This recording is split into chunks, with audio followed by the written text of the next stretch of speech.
back to my channel. My name is Kika. I am sitting here in my home office studio with my yarns in the background, and today I am going to show you exactly how to knit the sweater that I am currently wearing. This is called the Salty Days sweater, and I designed this in Portugal some months ago when I was actually trying to design a scarf, this one, and I really fell in love with the textures and the pattern of this scarf. So then I decided to turn it into an entire sweater, which is the Salty Days sweater. And I named it the Salty Days because in Portugal there are all these salt fields, and my father actually thought that this looks a little bit like those kind of shapes on a salt flake. So that is where the name comes from, in case you are wondering. The Salty Days sweater, it is worked top down. So you start by working the back yoke, then you pick up stitches here for the front, and then you join everything together and knit the body in the round, and then you pick up stitches for the sleeves and knit those in the round. And I would say that this is definitely, even though like there's a lot of things going on, it has all these really nice textures, but I would say when you compare it in difficulty level to, for example, something like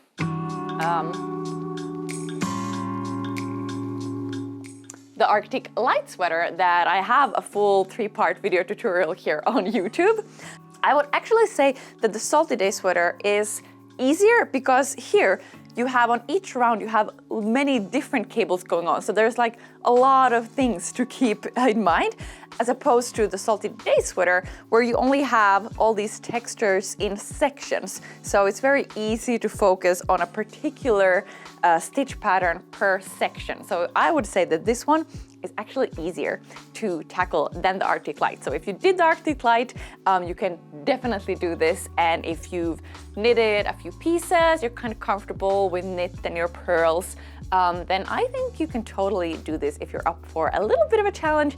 The pattern again will help you, and hopefully this video will just give you the confidence. And when you watch this video, you can watch this before even tackling this project, so you can see exactly what is coming up, and then you can come back to it, you can rewatch the parts that you're feeling unsure about. So I just hope that this will be valuable in just propelling your knitting path and journey forwards, and will give you the confidence, you know, if you've maybe only knitted some smaller projects, you're not really sure if you can knit a sweater yet with textures and stuff. I hope that this video will help you and give you the confidence to do that. All right, before we get into it, we need to talk about yarn. So I have used for this sample 1 strand of Sandnes Garn Double Sunday held together with thin silk mohair. So this is knitted on 5mm, so that's a US 8 needle. And I've used a combo that will equal a DK/worsted weight. So I think you could also use kind of a worsted, like medium weight yarn. I'm also knitting, so I'm knitting in this color, the second sample. It's a very, very kind of different look. It's still not finished. And then I'm also knitting a third sample, holding 2 strands of fingering weight yarn together with 1 lace weight yarn. So that's the silk mohair. And then I'm using 2 strands of Knitting for Olive. This is their merino yarn. So these 3 together to sort of get a thickness enough that it will work with the 5mm US 8 needle. So you can definitely do some experimentation. You don't have to include any mohair if that is not your jam. But I would say like medium weight yarn, DK/worsted. There is Knitting for Olive, which I love. They also have a heavy merino, and I would say that's more of like a worsted weight yarn, even though I think it would work really well for this. So it's not like an exact science, so I would definitely do a swatch gauge and kind of check your tension. So the gauge in this pattern is for this purl to knit 1 rib, which is sort of one of the main features of this pattern. So I would definitely, once you have your yarn, do a little swatch gauge, try to do it so that it's larger than 10 centimeters, so that you can then measure that 10 centimeters or 4 inches and see how many stitches you get, and try to hit an equal amount of stitches as the pattern calls for.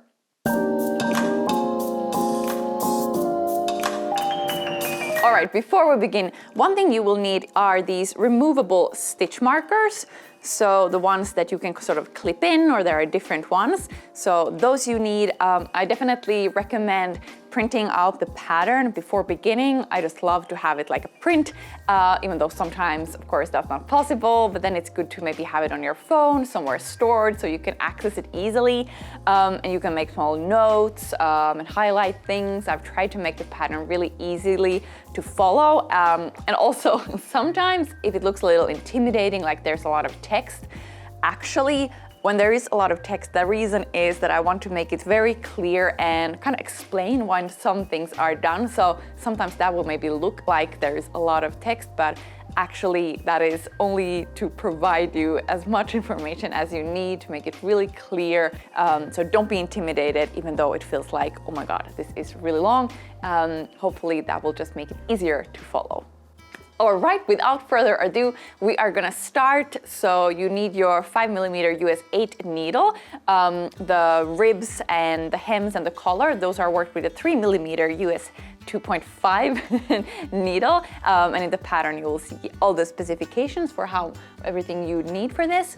So we're gonna start casting on stitches for the back yoke, and this is first worked flat. So we're gonna work it back and forth for a while, and then the stitches are picked up. For the fronts, we're working still back and forth for a while, and then we are joining everything for the body, and then it's worked in the round from top down.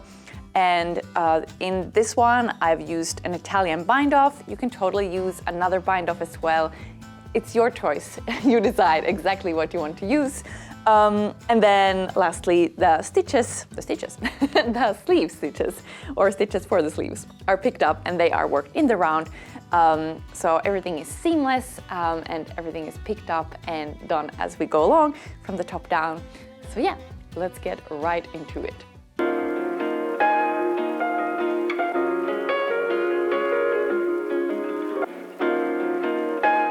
All right, step number one is working the back yoke. So the back yoke is essentially this part here, and it starts by casting on stitches here for the back neckline. Then I'm gonna work it back and forth and increasing on each row at both of these edges here. So you create these slanted edges here that are going to be the shoulders, and then continue working back and forth a little bit more. We're gonna work this chart here, and then gonna leave these stitches on hold. So this is where we're gonna begin. All right, we're gonna begin casting on stitches using the backward loop method. So I'm just gonna create a slip knot, insert my needle right in there. And I am going to be working size small, so I need to cast on 23 stitches. And the reason for using the backward loop method is this is an edge that won't be visible. We're going to be picking up stitches for the collar later on, and I just find that the backward loop method is a pretty easy cast on method to then pick up stitches for later. So that is the reason why.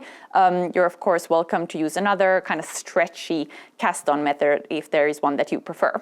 All right, I have 23 stitches on my needle now, and before continuing, now I am going to be inserting these removable stitch markers first here in this first stitch. So this was the slip knot that I made, so I'll just insert it there and clip it closed, and also in the last stitch. And these are going to be helping us so that we can see where we have to pick up stitches for the shoulder later on. So that's the reason you want to put these removable stitch markers here. We're gonna then remove them later on. All right, so first we're gonna work 2 setup rounds without any increases, and it starts with the right side. So we're first going to just work one setup row, and you always have 2 edge stitches. So on every right side row, you're always going to be knitting the first 2 stitches, and then the last 2 stitches. On every wrong side row, you're going to be purling those 2 stitches. So first, I'm just going to be knitting the first 2 stitches. And then I start repeating the pattern of knit 1, purl 2, until I get to the last stitches, where I'm going to be knitting 1 and then knitting the 2 last stitches as well. I always find that the first row is a little bit tighter and a little bit more finicky than when you get into the flow of it. So don't worry if this feels kind of awkward getting these first stitches. That is totally normal for the first row. All right, I am knitting my last stitch, and then I have 2 more stitches, and then I'm just going to knit those. So these are going to be my edge stitches. All right, that is setup row 1 complete. Then we're gonna turn the work around and work setup row number 2. So this is now the wrong side of the work. So essentially you're just gonna purl out the purls and knit all the knits. So it starts with the edge stitches. So those are 2 purls. Then we also have one more purl. So I just knit 2 here and purl 1 and repeat. Next, we're going to start working these increases. So these are worked on each row, and they are worked in a way that keeps this pattern. So the knit 1, purl 2 pattern.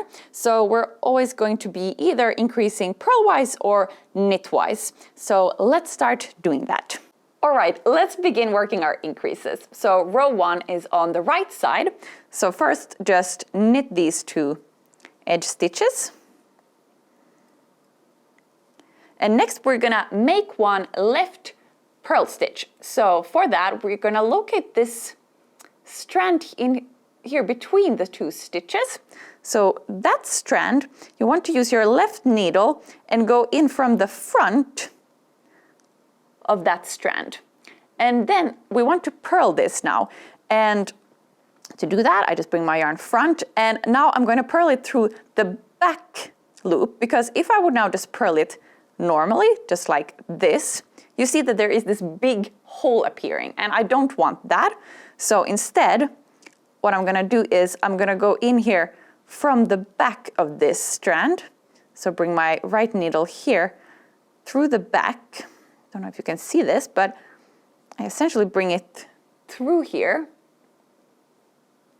Then I wrap my yarn around that right needle and take it again out. And now I've knitted this strand, increased 1, purlwise, left leaning. And left leaning is because it's on the left side of these 2 edge stitches here. And then just continue. So I'm gonna knit 1 and purl 2, so purl all the purls and knit all the knits until we get to the last 2 stitches. All right, I've worked all my stitches. Now I have 2 stitches left here. So I now am going to make 1 right leaning purl. So I take my left needle, and again, I'm locating the strand between the stitches. So this strand here, and with my left needle, I am now going in through behind that strand, and then I am going to purl it. So I bring my strand or my yarn, and I'm going to purl it from the front, because now if I would purl it through the back, you see, now we have a big hole. So I don't want to do that. So I'm going to purl it here from the front loop, like this. And there I have now created a purl stitch. And then lastly, just knit these 2 stitches. So that is row 1 complete. Now I'm gonna turn the work around and work row 2. So this is now on the wrong side. So I'm gonna start again purling these 2 edge stitches. Purl 1 and purl 2. And now I'm gonna make 1 left. So I use my left needle, again, locate the strand here between. It's a little harder to see, but this is the strand between there. So I'm gonna use my left needle and go in through the front of that strand, pick it up on my needle. And now I'm just gonna knit this through the back loop, because again, if I would knit it just like normally, there's a big hole. I don't want that, so I'm gonna knit it through the back loop like this. And now you can see I don't have a hole. Instead, that strand has gotten twisted. So I've created 1 knit stitch. Then I'm gonna knit 1 more. And then I'm going to be repeating purl 1, knit 2 for all of these stitches. All right, I have 2 stitches left, so I know that before the 2 last stitches, I need to make my increase. So this time I'm going to be making 1 right. So this time, again, locating that strand between the two stitches.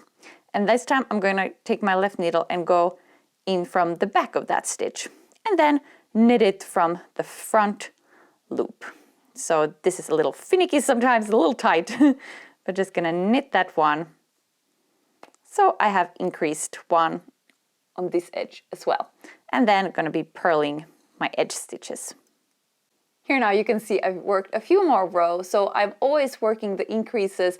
You always have to purl so that you get 2 purls and then 1 knit, so that this pattern keeps intact, and you always have those 2 knit stitches here that creates like a really nice border, and that happens on each side of these increases. And this slanted edge now that we're creating here, this is the place that we're going to be picking up stitches then for the fronts and for the shoulder later on. If at any point you get confused and you don't remember how many rows, how many increases you've done, you can always count how many stitches you have, because the pattern says how many stitches you want to end up with for each side. So then you can just count your stitches, and then that way you'll know how many more rows you need to do, because you're increasing 2 stitches on each row.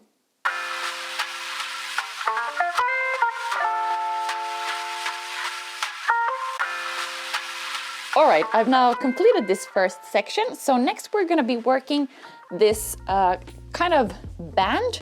So these like eyelet bands. So we first have these purl rows here, and then we're gonna work a knit 2 together yarn over before starting this, before starting this diamond shape pattern.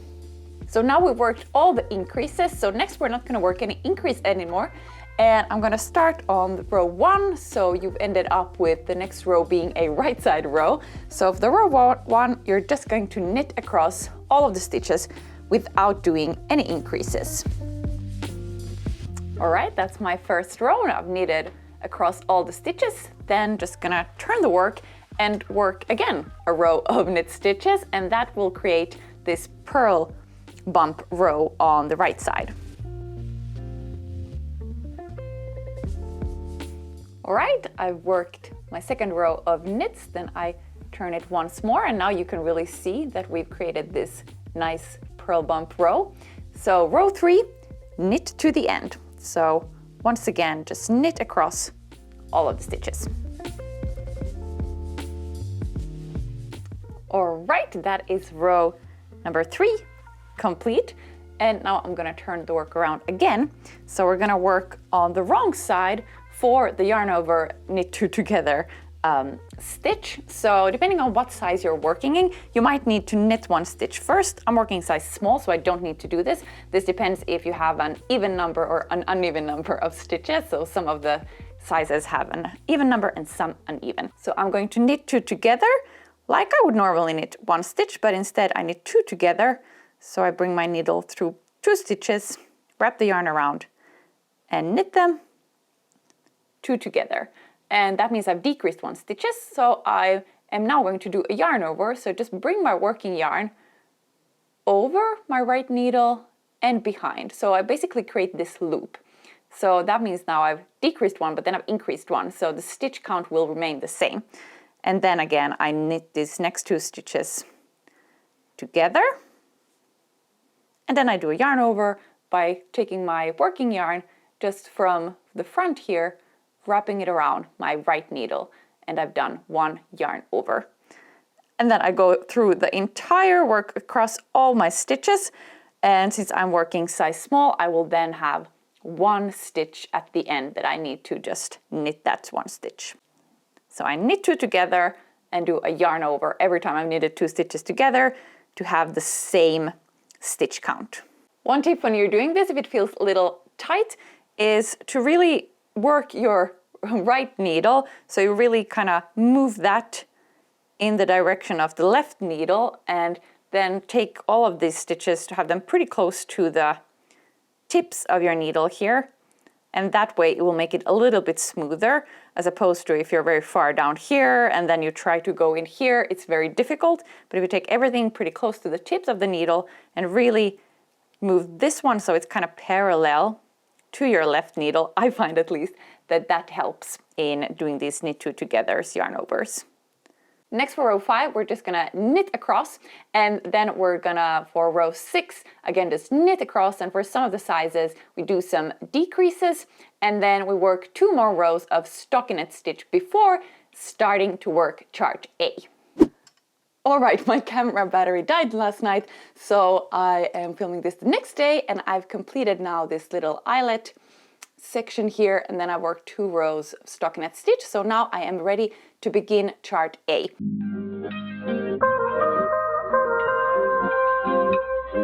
Chart A is worked back and forth in your chosen size, so you'll find many chart A's, so just make sure that you follow the one in your chosen size. I'm working size small, and you're gonna do these yarn overs and these decreases to create this really nice diamond shape. And it's worked, all of the yarn overs and the decreases is always worked on a right side row, and for every wrong side row you're gonna purl. So let's start to do that. Right, so let's start work chart A. So in the beginning you just have some knit stitches, and the amount of knit stitches will depend on what size you're working. So I'm working this in size small, so I need to do 6 knit stitches, and then the actual diamond pattern starts. So just work the chart as it says. So first you have the symbol, which means I'm going to knit 2 together. Then I'm going to do a yarn over, that's this little circle here. Then I'm just going to knit 1. Then I have the little circle again, so I need to do a yarn over. And then this time I'm going to slip, slip, knit. So knit-wise, I'm going to slip this first stitch, so as if I would knit it, but I actually just slip it. Do that with the second one as well. So as if I would knit it, but I instead just slip it onto my right side needle, and then I will knit these 2 together. So then I take my left needle like this, and I knit them through the back loop. So then I grab my yarn, wrap it around, and pull that through these 2 stitches. So I have done a slip, slip, knit. And what this does is that this will create a decrease that leans now to the left. And here when we knit it 2 together, this will create a decrease that leans to the right. And this, as you can see here, so this is what will create this diamond shape. So here I've done a slip, slip, knit, and here I've done a knit 2 together. So these create this really nice line, and these little eyelets are the yarn overs that we're doing. So then you just repeat this stitch pattern until you have X amount of stitches remaining. So again, this will depend a little bit on what size you're working in. So check the pattern to see how many stitches you need to have remaining to then work the final stitches of the row. All right, next up is row 5. So you can already see this diamond shape starting to, well, take shape. So row 5, we have a new stitch that is called slip 1, knit 2 together. So here, when I come to this symbol, what you do is I'm going to slip 1, and I'm going to slip it knitwise, so as if I would knit, but I instead just transfer it over from my left needle to my right needle. Then I knit the next 2 stitches together. And now that first stitch that I slipped, I'm going to use my left needle, and I'm going to just pass it over or pull it over that stitch that we knitted 2 together. So I've decreased 2 stitches now here, and then I do a yarn over. And here I need to do that again, so I do a yarn over, I slip this first one knitwise, then I knit 2 stitches together, and then I again with my left needle use that to drag this stitch that we slipped over those 2 stitches that we knitted. So that kind of completes this triangular shape. And then always do a yarn over. So you always have these yarn overs because we decreased 2 stitches here. So these yarn overs kind of equals it out. So the stitch amount remains the same on the row. So that's really it. These are all the stitches that are worked in this diamond shape pattern. So now you just follow the chart. All right, I have now completed the back yoke. So I've worked my entire chart A, and then I repeated the exact same steps one more time. So I created one more of these knit 2 together yarn over little ribbons here, and I've ended so that the next row will be right side row. So I have my yarn here on the right side. So next we are going to be picking up stitches here from the slanted edges and work the fronts. So the back yoke is now complete.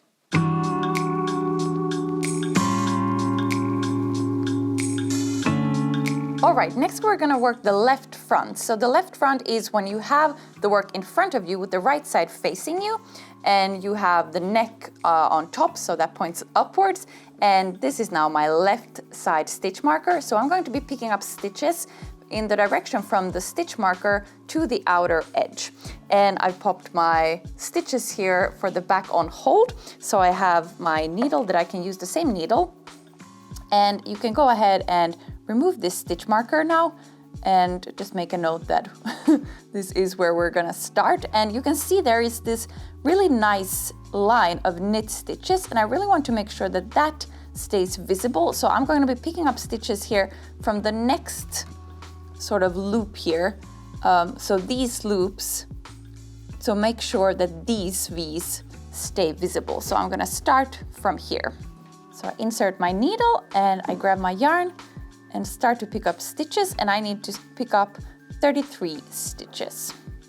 So essentially one from each stitch. So here you can see it really clearly. You get this really nice line here, and I pick up stitches here from the next, sort of like this gap is where I insert my needle into each of these stitches and grab some yarn. All right, so it should look something like this right now when you picked up all your stitches. So I'm just gonna double check that I have the correct amount. 31, 32, 33. All right, and then you just follow the pattern. So first we're gonna again make one of these eyelet ribbons. So let's just make that.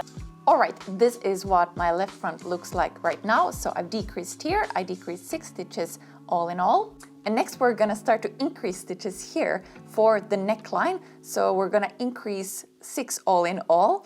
And you're gonna do the make one left or make one left purlwise. So exactly the same stitches that we used in the beginning to form this back yoke. So to do that, you're just gonna again work back and forth until you have those, and then we're gonna work the right front very similarly, and then join the two together to form the neckline.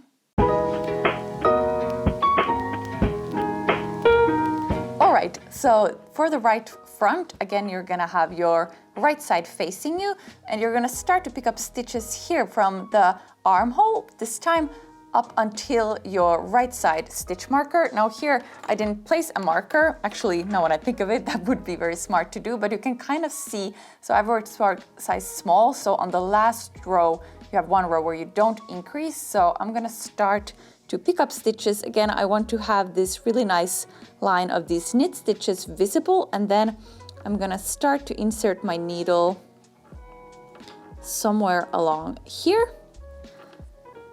And then I'm gonna grab some yarn and pick up, again, 33 stitches. Or actually you can see here you can see where the line of those knit stitches start. So I think I'm gonna actually jump until here and start to pick up stitches here.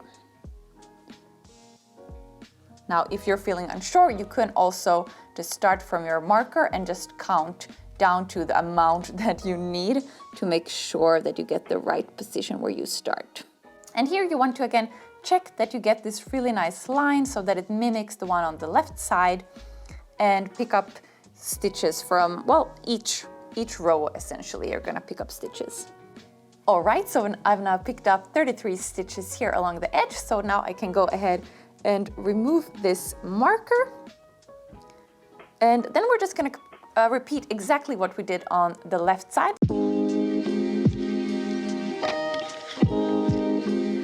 Joining left and right front. All right, so now we're gonna join the right and the left front. So we worked the right front last, so I'm gonna continue here.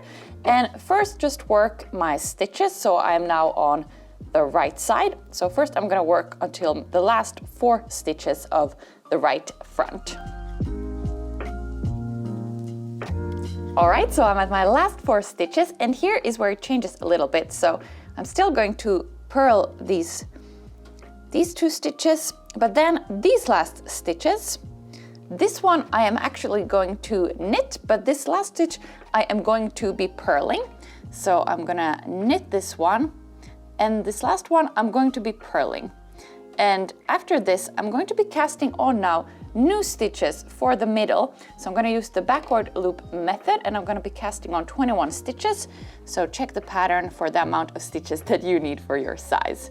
2, 3, 4, 18, 19, 20, 21.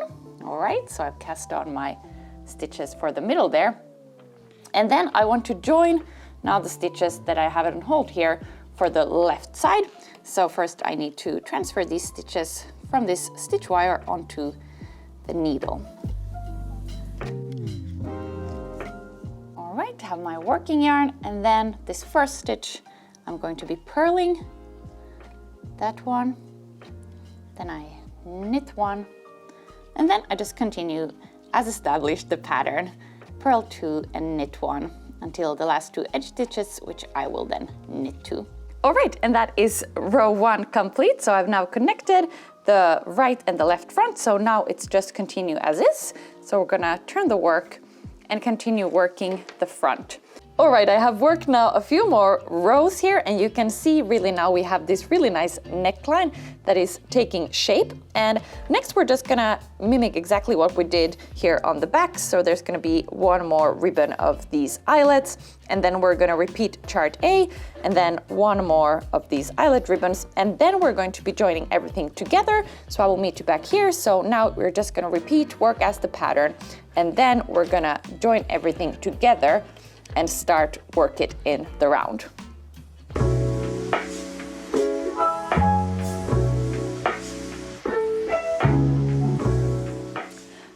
All right, next up, we are going to work the body in the round. So that means that we are now going to be joining the front with the back yoke. So this is the back yoke and the front yoke. I have worked my last row, which was on the wrong side, which was a knit row. And next we are going to be joining everything on the same needle. I've had my back yoke stitches on hold here, so I am going to be transferring them onto the same needle before I start working. So I am going to do that first. This doesn't say in the pattern. If you've had them just on a needle, you can of course just go ahead and knit them, but I need to transfer them.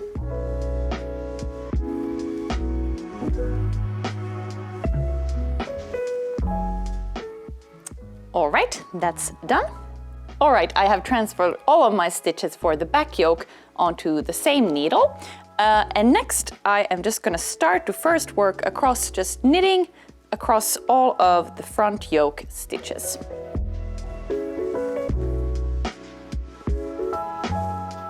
All right, now I've knitted across all of the front yoke stitches. So next I'm going to be casting on new stitches. So this is going to be for the underarm. So I'm going to use the backward loop method, grab my yarn, and then use my thumb here to go under like this, loop it around and cast on. So this is a backward loop method. 1, 2, and 3 for my size. This depends on what size you're working. So I've cast on 3 stitches with the backward loop method. Then I'm going to be placing a marker. This marks now exactly the middle of the underarm, and then I'm going to be casting on 3 more. 1, 2, 3. So I have 6 stitches all in all. And then I'm just going to be joining. So now I have my back yoke stitches here, and then I'm just going to knit across all of them as well. So here, especially at the beginning, I want to make sure that this hasn't somehow twisted itself and also take extra care here to tighten that first stitch a little bit. I've knitted across all of my front stitches, or almost all of them, and next I'm gonna do exactly the same. So I am going to be casting on 3 stitches here using the backward loop method. 2, 3, and again check the pattern to know exactly how many stitches you need for your chosen size. So I cast on 3, and then I'm going to be placing what will be our new beginning of round marker. I'm using a different color so that I know which one is my beginning of round. So a little pink marker here, and so that is now where our round starts, but I still need to cast on 3 additional stitches, and that is it. That is the joining round now complete. So next I'm working round number 1, which is again just knitting across all of these stitches, then slipping this side body marker and knitting until I reach the beginning of round marker. Again, when you reach the place where we just cast on new stitches, you're just gonna knit those as you would normally. So you might have to wiggle around your needles a little bit. So just knit across these stitches and then just slip that side body marker from the left to the right.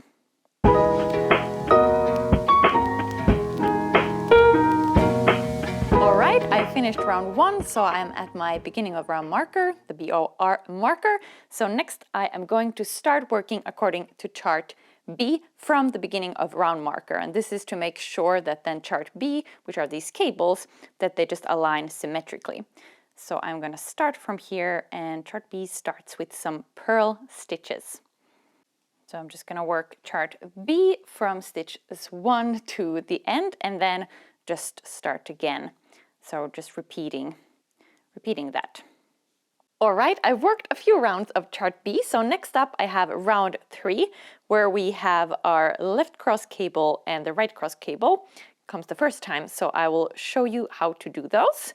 So first just purling these first stitches. And next up I have a left leaning or left cross cable. So that means it's gonna cross to the left. So I need my double pointed needle or a cable needle. This left cross cable is worked over the 5 next stitches. So first I just start by transferring the first 2 stitches onto my cable needle or my double pointed needle. And then I'm gonna knit these next 3 stitches that I have on the left needle. So as I would normally do, I just knit these 3 stitches. And then after that, I bring my yarn here from the back between my needles. And then I knit these 2 stitches that I transferred onto this double pointed needle here in the front and go ahead and knit those as well. All right, and that is the first 2x3 left cross finished. Then in the pattern we have 1 just knit stitch between. And next I'll show you how to do the 2x3 right cross. So this time the cross is going to go to the right. So again, I need my double pointed needle. And this time I'm going to be transferring 3 stitches onto this double pointed needle, 2 and 3. And this time I want to keep it in the back. So those stitches I move to the back, grab my working yarn so I have it so that it comes in front of that double pointed needle. And then I knit these 2 stitches that I have left, or these 2 stitches that are coming up on the left needle. So I knit those, I tighten my working yarn so I don't have a gap. 2. And then again I have to transfer my yarn so it goes behind that double pointed needle. And then I knit these 3 stitches that I had here on hold on this extra needle. 3. And I can move it aside. And there you have it. So you can see that this one is leaning to the left, so that's a left cross, and this one is a right cross because it's going to the right. And these you're going to be repeating on each 4th round, so otherwise just continue with the pattern and then do these little left and right crosses. And each time you have these left or right crosses, that is also when you have a purl round. All right, and then you just continue until you have finished all of the rounds of chart B. So that's all 17 rounds in total. All right, my body is now complete. So I've just followed the pattern. You already know everything you need to know. Everything is in the pattern, all the charts. And then I have just used an Italian bind-off method that just creates a really, really nice, almost like seamless transition. And if you want to see how that is done, the Italian bind-off method, I will leave a link in the description below to the Arctic Light Sweater tutorial where I really go into detail on how to do this. So you need a tapestry needle and then you kind of bind off the stitches by sewing them off. So go and watch that if you want to see how that is done. You can of course also use any other kind of stretchy bind-off method.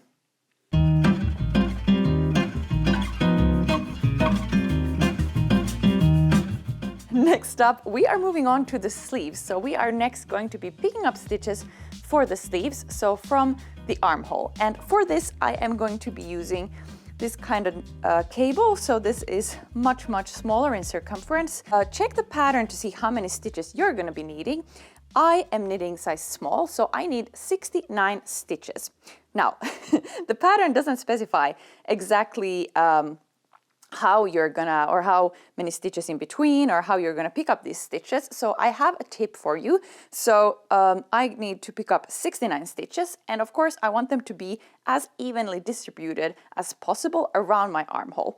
So what I'm gonna do is, I know 69 stitches divided by 3 is 23, if my math is correct, and it's much easier to pick up stitches evenly on a little bit of a smaller or shorter distance.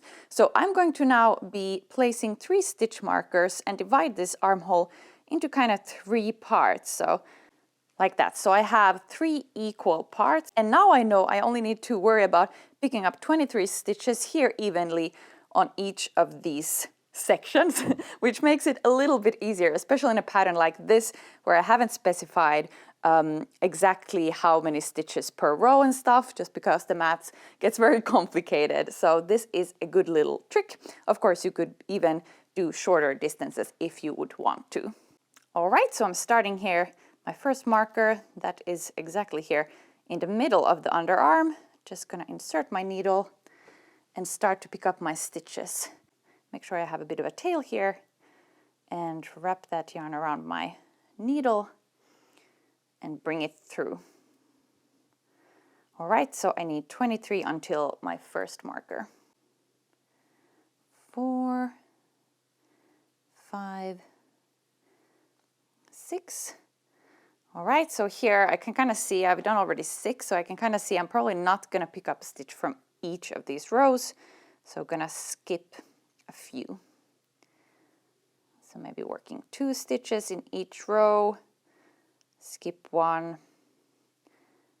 and all the time making sure that I count and see how many stitches I already have. Here, when you arrive at your marker, I'm actually going to transfer this onto my needle, so it makes it easier for me to see exactly where it starts. And then just continue, so now I need to do again 23 until my next marker.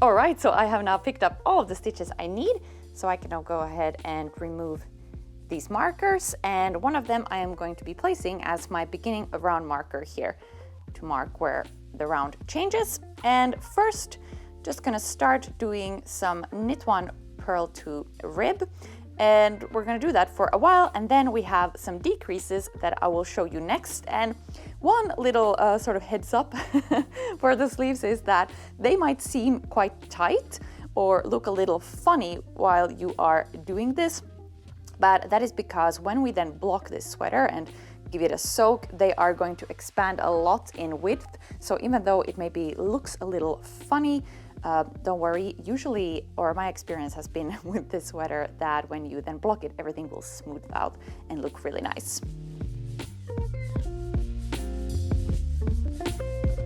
All right, I worked 9 rounds of knit 1 purl 2, and now I'm going to do the first decrease. So this is round 10, so decrease round number 1. And first I've just knitted that first stitch, and then next I'm going to be purling these next 2 stitches together. So as if I would purl 1, but I instead purl them 2 together. So I insert my needle through both, and like that I've now decreased 1 here. And then I just continue in the same knit 1 purl 2 pattern until the last 3 stitches. I've knitted across all my sleeve stitches. I have 3 stitches left.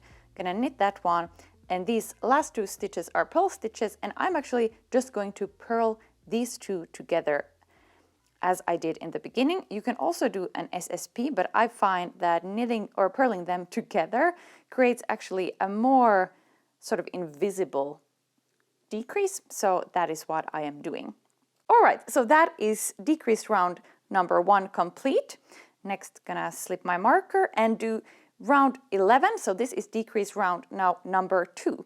And this one starts with knitting 1. And then these next 2 stitches, I'm going to knit them together. So as if I would knit, but I knit them 2 together. like that. And then you can see we have this one knit stitch here, and now we're gonna get a second column of knit stitches. And then again, I work across all of my stitches until the last 2 stitches. I only have 2 stitches left, so I'm going to do an SSK here. So even though I have a knit and a purl, I'm just gonna SSK them. So I'm gonna slip the first as if to knit, slip the second stitch as if to knit, and then I knit these together through the back loops, like that. And now I have completed my decrease round number 2, so round 11. And now we have these 3 knit stitches. So now I'm gonna continue again for some more rounds, and everything stays the same except these knit stitches. These I'm just going to be knitting each round until we come to our 3rd decrease round. Next, I'm gonna show you how to do a CDD. That stands for central double decrease. So this is going to be my decrease round number 20, or decrease round 3, but it's round 20 of the whole sleeve. So to do this, I first work this entire round. So now I only have 1 stitch left here before my beginning of round marker. And to do the central double decrease, you actually need to take this beginning of round marker, remove it for a while. So I'm gonna do that, remove it for a while. All right, so the central double decrease is worked over the 3 next stitches. These are all knit stitches. And what I'm gonna do is I am going to slip these 2 first stitches as if to knit. And it's very important that I slip them together. So I go in here in the second one, and as if to knit, I slip them onto from my left to my right needle. Next, I knit this next stitch like I normally would, and then with my left needle, I'm going to, these ones, I insert my needle into these 2 stitches that I slipped, and then I'm gonna pull this over that stitch that I knitted. Like that, and my central double decrease is complete, and you can see that now it doesn't lean towards the right or to the left, it's very centralized. And that is because we slipped those 2 stitches first together, so they kind of got twisted. So this is what you're gonna do on every 3rd decrease round. And now we need to put our beginning of round marker back, but we need to put it before this central double decrease. So between the first and the second stitch. So I'm gonna do that. Again, just transfer that stitch for a while like this. Then I put my beginning of round marker back, and then again transfer it, so that my beginning of round marker is again in the place where I have always first 1 knit stitch. I have worked a second sample in this pink color, and I just want to show you what the sleeve decreases look like here when you complete the sleeve. So as you can see here, you have these decrease rounds that then repeat. So this is what it's gonna look like. I haven't blocked this sample yet, so it looks a little wonky. And after that, you again just have this diamond-shaped pattern. You have some eyelet rows here, or rounds, and then you do a hem with 3mm US 2.5, and I've bound off using the Italian bind-off method. And after you've completed 1 sleeve, you of course repeat with the second sleeve. And then actually the last step is doing the collar. And the collar is very much the same techniques that we've already gone through. So you pick up stitches here, and I again recommend that you use some stitch markers and divide it into sections so you get a really even distribution. And then it's just worked again with some twisted rib. So knit 1 through the back loop and purl 1. And you work it a double height, so that you then fold it in. I just like that. It really gives it a nice structure. It looks quite modern, contemporary. You'll find this kind of color in a lot of sweaters that you can find in a shop, so that's why I like it. And I've picked up stitches here so that you can see this line, these 2 lines here, they stay intact, so it's very, very elegant. And then you can either, when you've worked the entire height of the collar, you can either knit it together with this edge, or I've actually just gone ahead and used a very standard bind-off method. I bound off very loosely because you don't want to have this too tight. And then I've just sewn it together with a tapestry needle, just quite loosely and easily, and made sure that I keep it to that same line and that it doesn't become skewed. And that's it. The Salty Day sweater is complete. I have already blocked this version, the pink version, but I have yet to finish up my gray sample. And this one I thought I would try to steam block it instead. So usually with sweaters, especially when you have this many textures and also this 1x2 rib, that will expand a little bit when you block it, because rib naturally, as you know, wants to kind of zinch in on itself. But especially here, you kind of want that texture really to bloom out. And also all of these different textures, they might be a little bit different in size. So then when you give it a soak, a bath, and then you kind of shape it while it's wet, that will really allow everything to just kind of smoothen out. But with this gray sample, sometimes maybe you don't want it to be all too smooth, but you want to preserve that kind of texture and three-dimensionality. So then you can steam block instead. So I'm just placing a towel underneath here.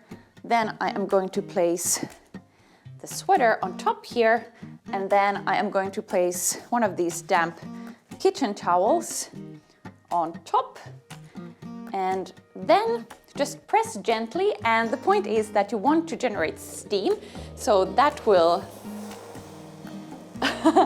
allow the yarn to get all that steam in and hopefully make it kind of relax all of those stitches. Oh wow, here you can already see what a big difference it makes. So here I have just done the steam blocking, so you can really see it's much smoother on this side than on this side that I haven't done. So steam blocking is a great way when you're maybe don't have so much time, or you're worried about your sweater growing excessively. So now I'm just gonna repeat this for the entire sweater, and I might need to redamp my cloths at some point. All right, let's see if steam blocking has been as effective as normal wet blocking. Oh wow, I am extremely happy with the result. I can feel that my cuffs are a little tighter than in these versions where I have wet blocked them, but I actually kind of like that. Like you get this, like it's a little bit more balloony than in these ones. And also I feel like it didn't grow as much when I just steam block it. Now also I've just put it on for the first time, so of course when I'm gonna wear it, it's gonna grow more. But if you're in between the two, and if you're worried about your garments in general after you've hand knitted something, if you feel like you would want them to be a bit more oversized, then I definitely recommend to do the wet blocking. But if you're kind of happy with the size when it's like hot off the needles, sometimes I think steam blocking is the more less extreme version of finishing something. So that's it. Thank you so much for watching this tutorial. I hope you have enjoyed it. I hope you'll enjoy the pattern. I will leave the link to download the pattern from my Ravelry store in the description below. If you have some questions, you can pop them in a comment, and me or somebody from this knitting community will hopefully be able to help you out. I hope this video gave you everything you need to be able to make your own Salty Days sweater. Be sure to comment and say hi. I'm over at Kotowakika on Instagram. There you'll see more photos of this. And thank you. I can't wait to see what you will knit. Bye!